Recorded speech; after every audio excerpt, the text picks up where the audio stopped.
Welcome back to Try Business International. My name is Bob Babbitt. We're brought to you by Endurance Sports Wire and Babbitttville.com. Jenna Ginsberg joins us from All Sports Events. Jenna, how are you? Good, Bob. How are you? I am wonderful. So your first triathlon was when?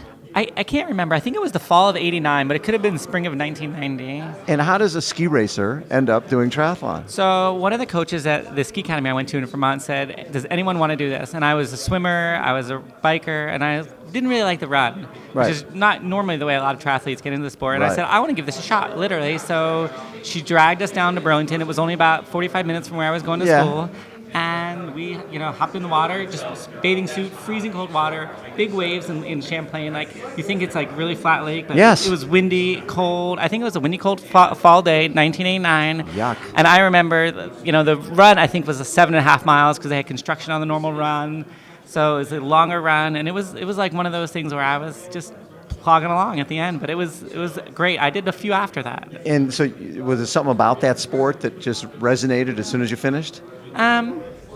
Yeah, I mean, it's one of those things where if you are competitive and you like to be outside, it's the challenge of it for sure. I can't say that I continue to do triathlons since then, but I really, really enjoyed it. I mean, the challenge for sure. When did the business side come about? So in 97, so actually that would have been, 89. So 97, I started All Sports Events. Okay. Actually in the mountain bike sector. So I was working in a resort that owned a number of ski resorts that was holding mountain bike races. Yes. And they charged me to help run these mountain bike races.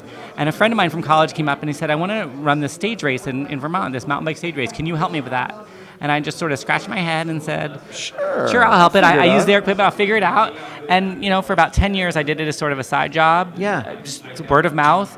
And the first triathlon I ever timed, get this, was a ski mountain bike trail run triathlon at Killington, Vermont. Oh my God, I never even heard of that. Right. So the ski portion is so short because it's a downhill ski portion. Yeah. They multiplied the ski times a factor, depending upon how long it was that year, to make it more even to the other legs. That race happened for years on Memorial Day weekend until a few years ago when they stopped. They're bringing it back, I think. But so I timed that, and then the main state triathlon, they called me up and said, "The person who's been timing it, he's going off to law school. Can you help us?" And then someone did that race who was starting a race while I was in college in Brunswick, Maine. Yes. Can you help time that race? We've timed that race now for 12 years. So it sort of grew into business, and it's been what I've been doing full-time since 2007. Technology, when it comes to timing, has just gone through the roof. It's Every time I come to this or Running USA, there's a new timing system, and obviously chip timing changed everything. Yeah. How important was all of that in terms of the growth of your business? Our investment, you could only time a race, a triathlon, like maybe to 300, maybe 400 people without chip timing. Once just like running races, you can only do so much. Right. Once we got chip timing in, we could not only do the 5 splits, we knew who went into the water, who comes out of the water. Safety. And we can publish, and what we do now is we publish splits live to the internet, so there's no waiting for results. You can look on your phone, your friends know where you are on course, publishing in low splits live to Facebook. You finish the race, you go up to a tablet, you type in your number, prints out a receipt with your time, all it's instantaneous. You get a text message on your phone as soon as you finish. That's all the stuff we do regularly for all our races.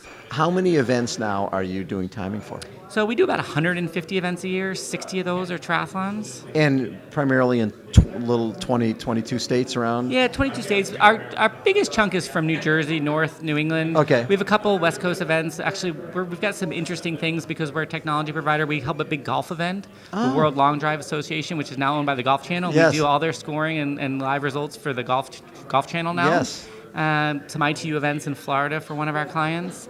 Those are super fun because it's lap course racing. It's so fast. Yeah, so the guys at the courses we do, they're lapping about 27, 28 miles an hour. Every lap coming through transition in a pack at 28 miles an hour. It's like watching a crit race, a cycling crit race, but they're coming through full-on speeds. Yes. And then their run speeds, they're breaking sub-6s on these courses is fast. So it's fun to watch. Yeah, they had in Chicago this year, I think Javier Gomez and Mario Mola ran like 28:59 off the bike and 29:12. It was just like, what are It's they crazy. doing? It's really fun and it makes it fun to watch because they're in such a tight pack. It's not spread out. Yeah.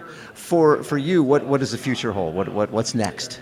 It's a good question. We're always looking for that new thing. When we came out at all of our races last year with receipt printers, so you could go Yes. up and type it in. People must have loved that. They do. It's, before that we had kiosk stations, but you had to look at it on the screen. It's great, but it took a little time. Everyone wants to sit and watch it, but when they can walk away with that paper, they love it. Publishing live to the internet, we did, 4 or 5 years ago, all those live results, but we're working on some things in our back pocket. We're always working on the new thing. I don't want to say what it is. You can't let the competition know what that next thing is. Besides the yet. technology, what has been the biggest change in your industry in terms of just a lot more competition out there? It's actually really hard to service our clients. So some of our clients, they're adding races, and so Yes. we have a lot of clients in a geographically small area. Yes. They'll add races to the same day.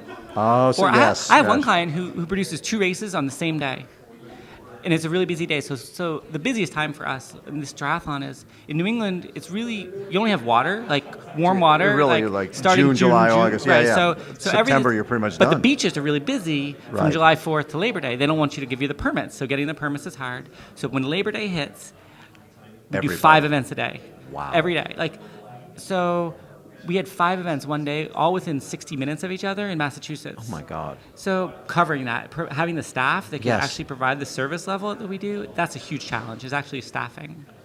Have you been surprised at just the fact that what these sports mean to people? I mean, sometimes we tend to go, we start looking, okay, I've got 2,000 people coming to an event, I got a timing set up, but then you get out there and I find that I get moved by how important this is to people. I love this question. I actually find myself crying at the finish line. I mean, it sounds crazy, but Yeah. sometimes it's that last finisher, and the people are there, and sometimes we're the only ones to cheer them on. Exactly. Even the race will be almost torn down for some of the marathons we've done, but even an Olympic triathlon when at 7 hours. Yes. And that person is getting to the finish line, and pretty much everyone is gone. And I won't let my crew leave until that last person comes, And so we're there cheering them on. Maybe they have a couple friends, Yes. and they get the hugs. It is actually totally heartwarming, and I will shed a tear on occasion, but it's moving. And you guys own events as well. We do. We have 2 triathlons. We have one of the premier early season events in Maine, and certainly New England. First weekend in May in a pool swim. Yeah, We love put pool swims. 350 people. Is it pool through- last or first? So this is pool first. Okay. So Staggered starts. No, this is 32 people in the pool, 13 waves. Almost 400 people go in. So Oh, my God. we ask for their swim times. Yes. We seed them. So the first 2 waves are really, really slow, 20 Yes. minutes Yes. for 5:25. So super slow.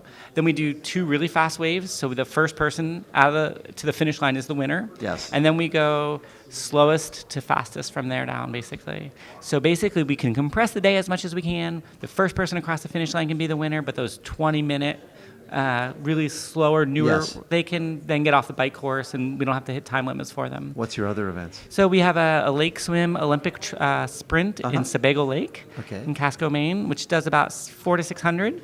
And then we're starting a new running race in September, a half marathon in Bethel, Maine, which is where Sunday River is. It's Yes. a beautiful resort community in Bethel, Maine. It's going to be a beautiful fall foliage race. It's going to be, I don't even know if I should really name the name. It's top secret still. Okay. The permits are done. The website doesn't yet, but it's going to be announced in the next week or so. For most of the people here at Try Business, this is a passion play, right? Yeah. And people can make a lot more money working in investment banking or whatever else.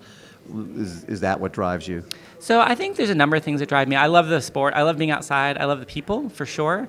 I like the independence of it. Yeah. I can pick and choose what I do. Yes. I work with great people. You can pick what clients you want to work for. Yeah, I can pick the clients, and I can choose.